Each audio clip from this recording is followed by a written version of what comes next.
Hello good morning dear student, welcome to success career. आज की इस वीडियो में आप लोग देखने वाले हैं साइंस के पार्ट 3 पोर्शन को, यानी कि आप लोगों को मैंने पार्ट 1 और पार्ट 2 ऑलरेडी करा रखा है, जिसमें आप लोगों को 100 यानी कि 200 क्वेश्चन करा दिए हैं। आज इस वीडियो में 201 से लेकर 300 के क्वेश्चन देखेंगे, जो कि प्रीवियस ईयर के क्वेश्चन होंगे और मोस्ट इंपॉर्टेंट टॉपिक के क्वेश्चन होंगे, मोस्ट इंपॉर्टेंट क्वेश्चन होंगे, जो कि आपकी IGCRA हो गया, IGCAR हो गया, NFC हो गया, NPCIL हो गया, VECC हो गया, या बार्क हो गया, या HWB हो गया, हेवी वाटर बोर्ड हो गया। इन सब में आपका जो साइंस का पोर्शन होता है, सब में सिलेबस सेम होता है। इन जितनी भी हम यहाँ पे आपको bark, VECC, NFC, NPCIL, IGCRA और HWB दिखाया गया है, इन सब में साइंस और जितने भी इनके सिलेबस होते हैं लगभग सेम होते हैं। तो उनके लिए साइंस, यदि आप एग्ज़ाम देने जा रहे हैं तो साइंस का पोर्शन ये पूरा देख कर जाइएगा सीरीज को, क्योंकि यहाँ से आपके 100% क्वेश्चन फंसने के चांस रहते हैं। तो चलिए आज की सेशन को स्टार्ट करते हैं। सेशन को स्टार्ट करने से पहले चैनल पे पहली बार होंगे तो चैनल को सब्सक्राइब कर लीजिएगा, और यदि आप व्लॉगिंग चैनल भी देखना पसंद करते होंगे तो मेरा व्लॉग चैनल है, जिसका लिंक मैं डिस्क्रिप्शन बॉक्स में दे दूंगा। व्लॉग चैनल को एक बार विजिट करके देखिएगा, पसंद आएगा तो सब्सक्राइब कर लीजिएगा। चलिए आज की सेशन को स्टार्ट करते हैं। चलिए 201 नंबर का क्वेश्चन है यहाँ पे, गोबर गैस में मुख्य रूप से क्या पाया जाता है? तो गोबर गैस में मुख्य रूप से मीथेन पाया जाता है। देखिए मैं ऑलरेडी बार बार आपसे कहता हूँ, यहाँ पे जो भी क्वेश्चन मैं लेकर आया हूँ प्रीवियस ईयर के क्वेश्चन है, मोस्ट इंपॉर्टेंट टॉप के क्वेश्चन है। 202 नंबर का क्वेश्चन है, दूध की शुद्धता मापन किस यंत्र से किया जाता है?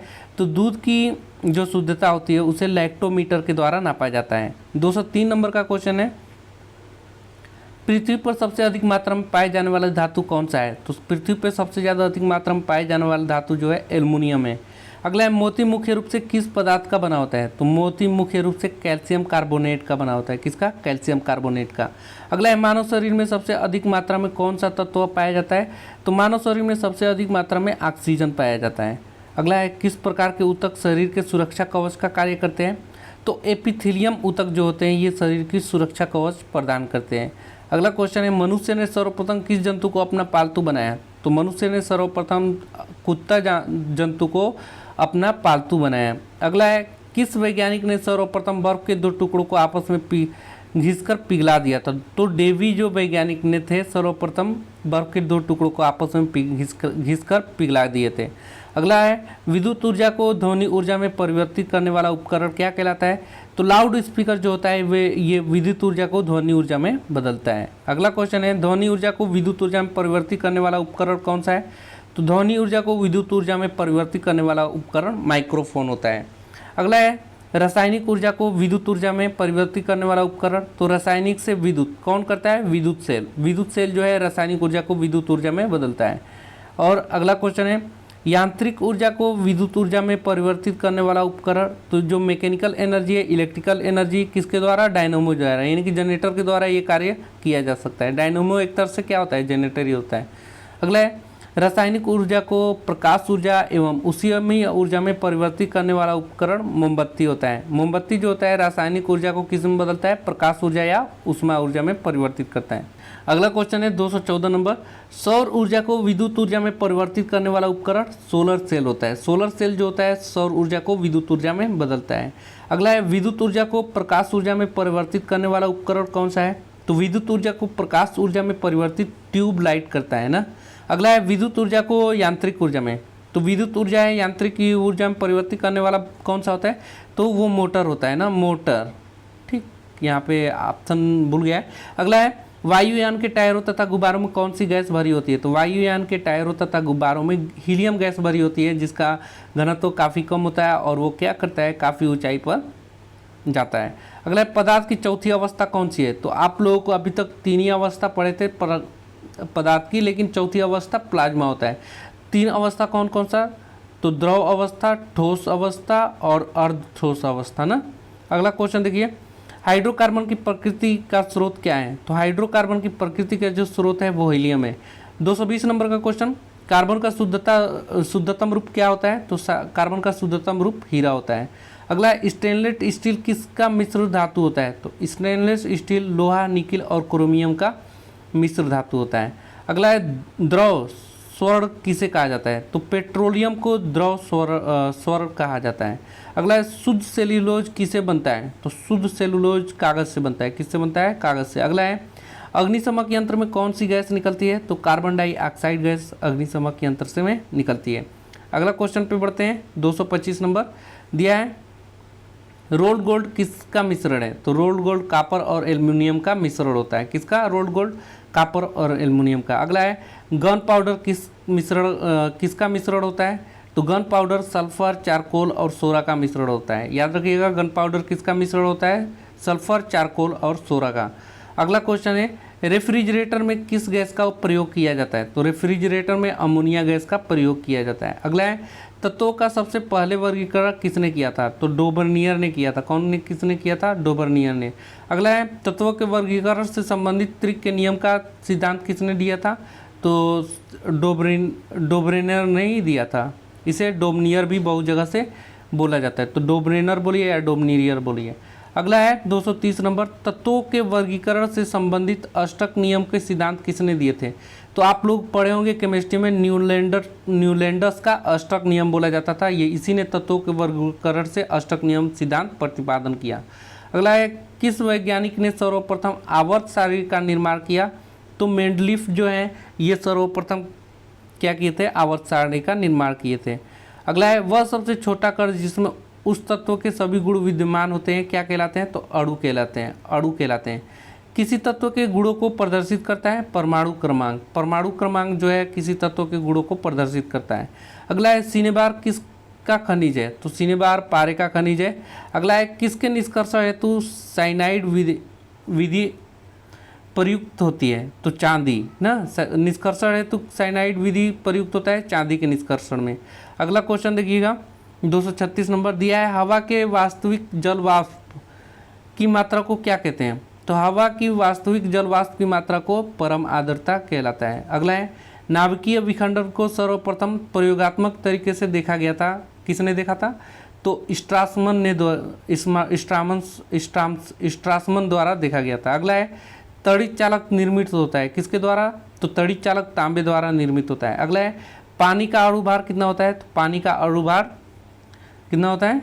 18 AMU होता है। अगला है, शरीर में ऊतकों का निर्माण किसके द्वारा होता है? तो शरीर में ऊतकों का निर्माण प्रोटीन के द्वारा किया जाता है। अगला है, कांच है एक प्रकार का क्या है? तो अतिशीतित द्रव है। कांच एक प्रकार का क्या है? अतिशीतित द्रव। अगला है, इंटीग्रेटेड सर्किट चिप किसकी परत होती है? तो ये सिलिकॉन की होती है। क्या होता है? सिलिकॉन अर्धचालक का बना होता है। तो इंटीग्रेटेड सर्किट चिप किसका परत होता है? सिलिकॉन का। अगला है, चुंबकीय डिस्क पर किस पदार्थ की परत होती है? तो आयरन ऑक्साइड का। चुंबकीय डिस्क पर किस प्रकार की परत होती है? किस पदार्थ का? तो आयरन ऑक्साइड का। आयरन ऑक्साइड का। अगला है, पीयूष ग्रंथि कहा जाता है। तो पीयूष ग्रंथि सिर में होता है। कहाँ स्थित होता है? सिर में स्थित होता है। अगला है, भारत का प्रथम परमाणु रिएक्टर किस नाम से जाना जाता है? बिल्कुल मोस्ट इंपॉर्टेंट क्वेश्चन है गाइस। तो ये किस नाम से जाना जाता है? अप्सरा। अप्सरा किस नाम से? भारत का प्रथम परमाणु रिएक्टर अप्सरा नाम से जाना जाता है।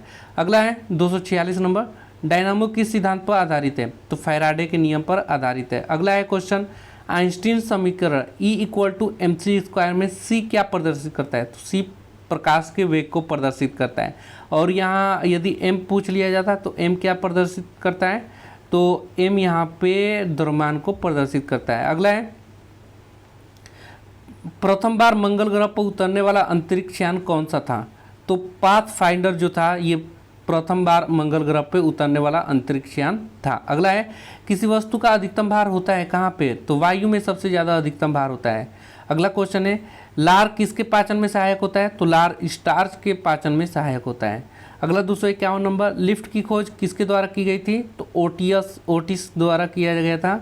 लिफ्ट की खोज किसके द्वारा? ओटिस के द्वारा। अगला है, कैथोड किरणों से की बनी होती है? कैथोड किरणें। तो कैथोड की किरणें इलेक्ट्रॉन से बनी होती है। किसका? इलेक्ट्रॉन से। अगला क्वेश्चन है, किसी परमाणु में परमाणु गुण निर्भर करते हैं? तो इलेक्ट्रॉन की संरचना पे ना। किसी परमाणु के परमाणु गुण किस पे निर्भर करते हैं?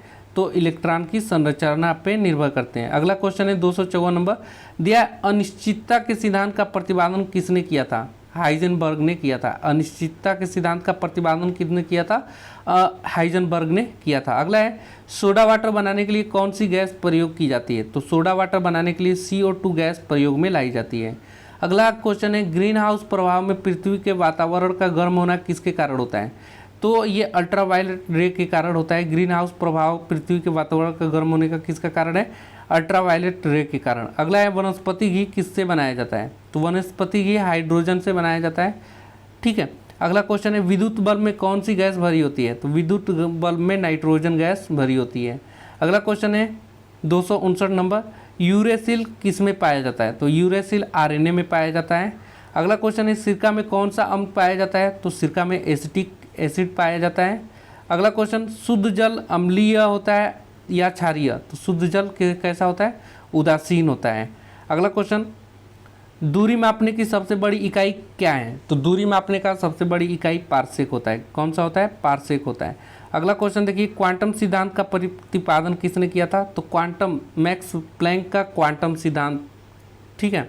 अगला है वायुमंडल की आर्द्रता मापने वाले यंत्र को क्या कहते हैं? तो हाइग्रोमीटर कहते हैं ना, हाइग्रोमीटर। अगला है घड़ी में चाबी देना उदाहरण है किसका? तो स्थितिज ऊर्जा का।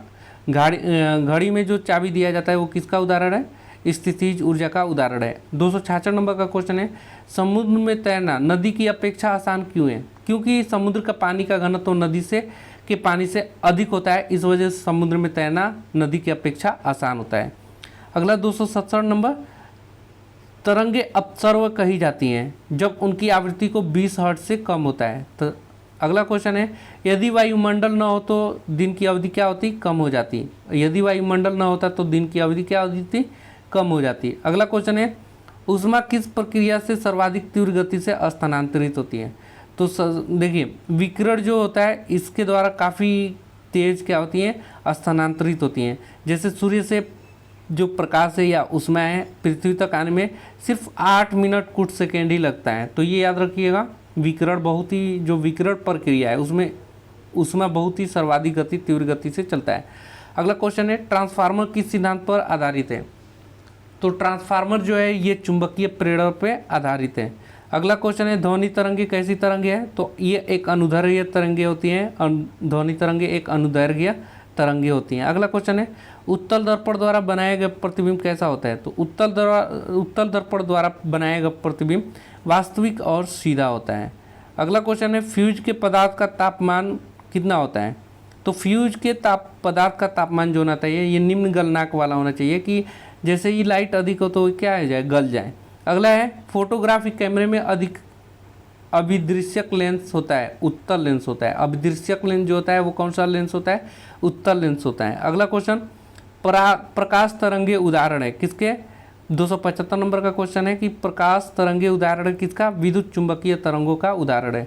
अगला 276 नंबर का क्वेश्चन देखिए किस रंग का अपवर्तनांक सर्वाधिक होता है? तो बैगनी रंग का अपवर्तनांक सबसे अधिक होता है। याद रखिएगा अपवर्तनांक सबसे अधिक होता है लेकिन तरंगदैर्घ्य इसका सबसे कम होता है, ये भी याद रखिएगा। अगला क्वेश्चन है प्रकाशीय तंतु किस सिद्धांत पर कार्य करती है? तो पूर्ण आंतरिक परावर्तन पे प्रकाशिक तंतु यानी जिसे हम लोग ऑप्टिकल फाइबर बोलते हैं वो काम करता है पूर्ण आंतरिक परावर्तन के क्रिया पे। अगला है प्रकाश ऊर्जा को विद्युत ऊर्जा में बदलता है। तो प्रकाश ऊर्जा को कौन बदलता है विद्युत ऊर्जा में? तो सौर सेल जो है ये प्रकाश ऊर्जा को विद्युत ऊर्जा में बदलता है। अगला है स्पष्ट दृष्टि की न्यूनतम दूरी कितनी होती है? तो स्पष्ट दृष्टि की न्यूनतम दूरी जो होता है वो 25 सेंटीमीटर होता है। अगला क्वेश्चन 280 नंबर, प्रकाश के तरंग के सिद्धांत को किसने प्रतिपादित किया?